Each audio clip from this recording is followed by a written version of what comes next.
family, welcome back to another fair use reaction video. So I was thinking about sensory room ideas. We all have our kiddos, and our kiddos like sensory toys. They like things that are sensory stimulating. So I was like, why don't we create a video with sensory room ideas? So I've made a compilation for you so you can go see what ideas you can use maybe for a room in your house for your kid that will be helpful. So let's take a look at some ideas. So I've been getting questions about our son's sensory gym space. A lot of you wanted me to do a longer video explaining where I got everything. Also, most of these things are linked in my bio. So starting with this sensory swing, this came from Amazon. This is a must-have for this area. Our son gets a lot of sensory input from swinging and spinning. Now this little Tykes trampoline we've had forever. I'm looking into getting him another one because I feel like he's grown out of it, but I got it from Walmart. These stepping stones are also from Walmart. We get a lot of play out of these. And for our main attraction, the climbing wall came from Amazon. This was the best addition to this room for our son. It came with various accessories. It keeps him active. I also saw someone ask about these mirrors. I found these on Amazon. They are by Special Supply. I thought they would be great because my son does a lot of visual stimming. He loves the reflection of things. And moving on to my favorite brand, Batat. I love this brand because they have a lot of sensory friendly things for our kiddos. So this puppy dog is 6 feet long. It has different sensory textures on it that are soft. My son loves to wrap himself up in it and cuddle. And this came from Walmart. Also by Batat is this foam fort castle. This has got to be one of my favorite things. This piece also came from Walmart.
After 15 years in corporate tech, in December, I left. And while I am so thankful for the amazing experience that I gained and the lifelong friends that I've made, and I'm so proud of all the hard work that I put into everything that I did, I am even more grateful and appreciative that I get to stay at home with my girls now and do things like this. Design, create, and build a foam pit that my girls can have endless amounts of fun in.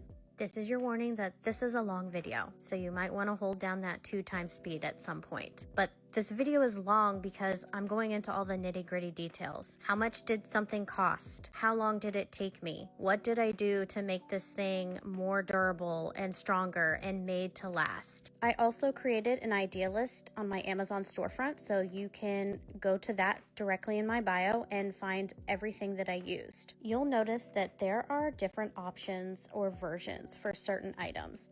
And I did that for 2 reasons. 1, customization and color. Maybe you don't want your foam pit to be gray like I did. And 2 is a pet peeve of mine that I have when I go to buy something that someone has advertised or linked for me and it's unavailable or out of stock. I get kind of frustrated. So I wanted to make it a frustration-free experience for you and do the homework in advance and find different options available and also different price points so that that doesn't happen to you. Because what I'm linking now as of March 2025, might be a different price or be unavailable in 6 months. The actual foam, it's not available anymore because I got it from Joann's Fabric, which is unfortunately going out of business. So I linked 4 different other options in my storefront because the most important thing is the size of the foam. You want to get 6 inches thick by 24 inches wide and 72 inches long. The least expensive one at this point is going to be the white foam for $42 a piece. And if you're going to follow my process step by step, the color of the foam really doesn't matter. But if you're not, and you're not going to put a cover on it, and you're not going to duct tape it like I did, you really want to think about not getting white. Because let's be real, this is for kids, and kids spill things and accidents happen. Now you're going to need to buy 6 pieces of this foam. 2 are going to be the base and 4 is going to make the walls of the foam pit. This foam pit that I made is 6 feet long and about 5 feet wide. I had to cut off about a foot of 2 pieces of foam. The next thing you're going to need to buy is really wide Velcro. If you're looking on my idea list on Amazon, the exact one that I purchased is the picture with the blue chair and it has strips underneath the cushion. It's 4.4 inches wide and it's 16.5 feet long. I had to buy 4 of these and right now they're about $20 a piece.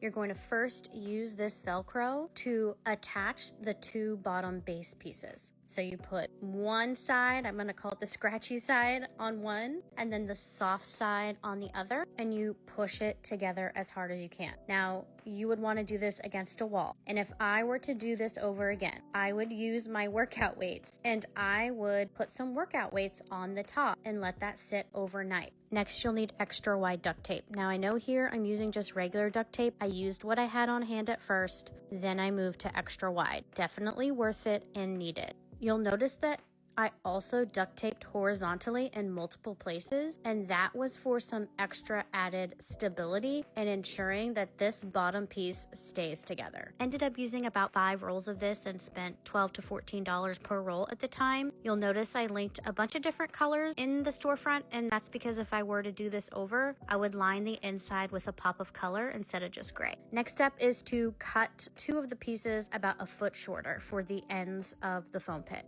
The easiest thing to use is going to be an electric knife. I got this one for $2 at a thrift shop. The second best thing to use would be a large kitchen knife. I also tried a foam cutting kit I got on Amazon that frankly sucked. Make sure that when you're cutting this that you are lining up the edge to where the long pieces end. That way you're getting a perfect rectangular border around the bottom of the foam pit. Next time, instead of eyeballing it, I would cut it on a table and measure. Now you're going to Velcro together one of the long pieces and one of the short pieces into an L shape. You'll notice after I do this, I reinforce with duct tape. Reinforcing with duct tape is the name of the game with this. I firmly believe that all the duct tape reinforcement that I did throughout this entire project is what has made this so stable and sturdy. Now you're going to add Velcro to the corresponding sides of the bottom of the foam pit. After that, you're going to add Velcro to the bottom of the short wall and the long wall that you just made into an L shape because you are going to push these 2 pieces together. ideally do this in the corner of the room. Now you see me flipping it over. I'm just like making sure that it's sturdy and stuck together. Next, you're going to attach the second long end. Hopefully you Velcroed the bottom of each side when you did the other side. Again, I flipped it over just to make sure it's sturdy and stuck together. Now it's time to attach that final end piece, that shorter piece. You're going to put Velcro in a U shape on all of the exposed edges. Make sure you're pressing really firmly when you're putting on this Velcro adhesive. And then you're going to, of course, put that same pattern, that U shape pattern, on that other short end piece. Then you're going to flip that piece around and you're going to push it onto the end and then push it up against a wall as hard as you can. Again, I lift the piece up and I'm just seeing how sturdy it is. And I'm wanting to make sure that all of these Velcro pieces stay firm and in place. So what I do is I wrap this with that extra wide duct tape around horizontally, vertically, on the edges, all of the different ways. And I leave it like that for a few days to ensure that the Velcro sticks. I then cut the tape and I just adhere it onto the foam pit itself. Now I told you duct tape is super important in this process. And to make it waterproof in a sense and also make it more sturdy and durable, I line the entire inside of the foam pit with duct tape. I line the edges, I line the bottom, and I do kind of a weaving pattern on the bottom where I overlap in the corner. I do this over and over and over again until the entire inside is lined. I even put one last extra wide duct tape along the top of the edges. Now here you can see the bottom pattern, like that weaving that I did, that overlapping. Now you'll see that I did not duct tape the entire thing. What I did do for that third layer of reinforcement is get couch cushion covers to hold those pieces together again on all four corners. You'll see in my Amazon storefront that I've linked a lot of different colors because you might not want gray like I did. My playroom is just already rainbow, so I decided a dark gray color would be best. Now, the most important thing with these universal couch cushion covers is to get the right size, so please buy from the links in my Amazon storefront. And that's not for the 19-cent commission. That's because I 4 times got the wrong size, and I have vetted these listings myself. You're going to make sure you get the large double seat cover and the large triple seat cover. Again, I linked a ton of different colors. The gray one usually is the cheapest and it's on sale right now and has a coupon code. When you put these on, it's going to be tight. It is supposed to be tight. Again, this is a third layer of reinforcement to keep this thing together. But look at how good this looks. Now for the very best part of all of this, the splocks that we put in it. Now I did a lot of research into what foam I was going to use in this thing. And I picked the company Envirolite because of the splocks product. I love that these are manufactured in the US and I love the color choices. Splocks were also one of the most affordable options. And I got 3 sets of the Carnival and 3 sets of the Enchanted. I wanted all the colors of the rainbow. I'm a little salty they don't make pink yet, hopefully, but this was enough to fill our foam pit. I paid $300 for 360 splocks. Now you will be able to get it cheapest by going to their website, splockstoys.com, and you'll get to save 10% with using my coupon code Jessica10. Buy it directly from their website also because you won't have to pay tax if you are not in the state of Michigan. If you buy it from Amazon, you will have to pay tax even if you are not in Michigan. Now, they also make cubes if you want to use cubes, but they are more expensive. And you'll notice I didn't fill the foam pit entirely all the way. I did that by design because I wanted to have room for kids to be in it. I didn't want them spilling out of it. In terms of the time, this project took me about a month to complete. Now, I didn't work on it 24/7 or every single day, and there were mistakes made, which is why it took so long. In total, I probably spent about 35 hours working on doing this. Now, some of the mistakes made were underestimating how much Velcro and duct tape I'd need. That's why I thought this project would cost originally about $600, and it ended up costing me $724. And then ordering the wrong sizes or colors of the cushion covers that took time to return and replace. Would I do this again? 1,000% yes. Girls absolutely love it. Considering I saw some for up to $5,000 just for the pit itself, I'm pretty proud. Okay, so let's see. You've seen all these ideas and they are great ideas. I think a few must-haves: swing or hammock, trampoline, water. You know that kind of long tube with the water bubbles going up and down. Fascinating. Now, let's say you don't have the room, or you don't have the space to do a whole room. There's some other ideas for maybe you have a corner that could work. Here are they.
All the benefits of a sensory room but don't have a space? Consider something like this, which is great for apartments and can be super portable. Add small simple things like these textured tiles, some kind of a cool light feature that doesn't require an outlet. The sit and spin provides calming vestibular input and will definitely fit. Provide something that they can manipulate, like a fidget toy or something like this. Weighted stuffed animals can provide a calming sense of deep pressure. For the sensory tents, all of these products and way more sensory products, shop otchoice.com/autism.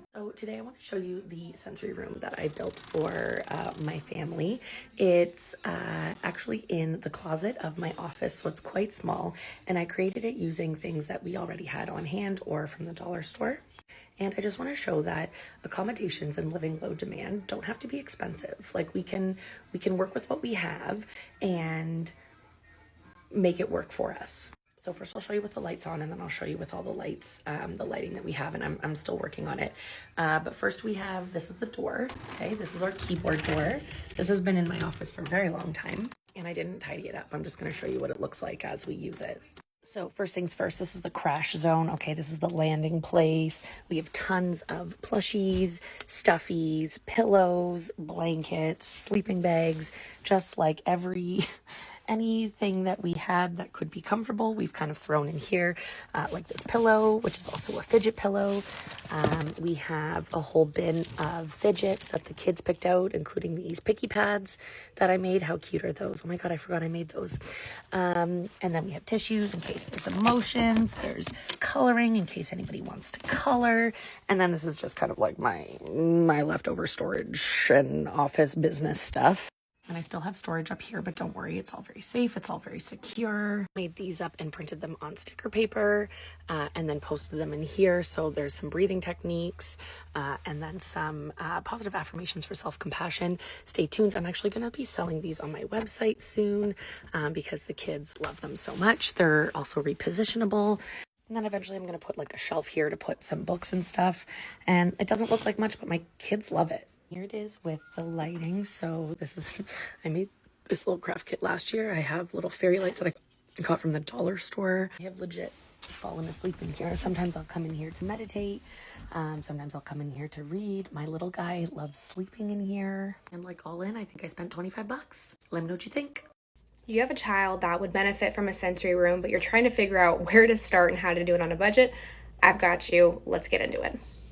So a really good sensory room is going to include all of the sensory systems. So oftentimes when you think of sensory systems, you're thinking of sight, hearing, smell, taste, and touch. But there's also two other sensory systems I find most people don't know, and that is the proprioceptive sensory system as well as the vestibular sensory system. Proprioceptive is just deep pressure, so it's really good, like think of weighted blankets, a deep hug. It is systems that pick up when there's deep pressure being put into our body. Our vestibular system is just our balance, so it's when our head moves back and forth. We've got little tiny systems in our ears that detect where our head's going, and that is another sensory system that we use on a day-to-day basis. So with that, when we start to develop a sensory room, we want to make essentially a checklist and ensure that we're meeting every single sensory need a child might experience. So let's first start with hearing. So with that, you can do noise canceling headphones, or you can do a white noise machine, and these are tools that kids can use to help regulate their hearing system. For smell, I always look at scratch and sniff stickers. I look at like oil diffusers, or if there's something that your child just really enjoys smelling, trying to find a perfume or a spray that replicates that. For sight, I always like blackout shades, sunglasses, and different just like toys that light up and spin. There's millions on Amazon that you can look up. So for taste, I look at typically the oral cavity or the mouth rather than just taste alone. So using things like Chewies are great. Z-Vibes are great. It's a little vibrator. Glycerin swabs are just like really intense flavored, basically for dry mouth. You can get them at pretty much any drugstore, and that's a really intense flavor that some kids seek. Crackers are great. Sucking on ice cubes if your child is older and can safely do that. All of those are great options to really allow the child to regulate through their oral cavity. For touch, this is really just getting creative. I'll do things like slime and Play-Doh. You can always go to like Lowe's and Home Depot and get carpet samples, and I have a lot of kids that love to rub their fingers through that. I will do like little pipette cleaners, really anything, just something that soothes your child with touch, and really only you're gonna know what your child finds comforting.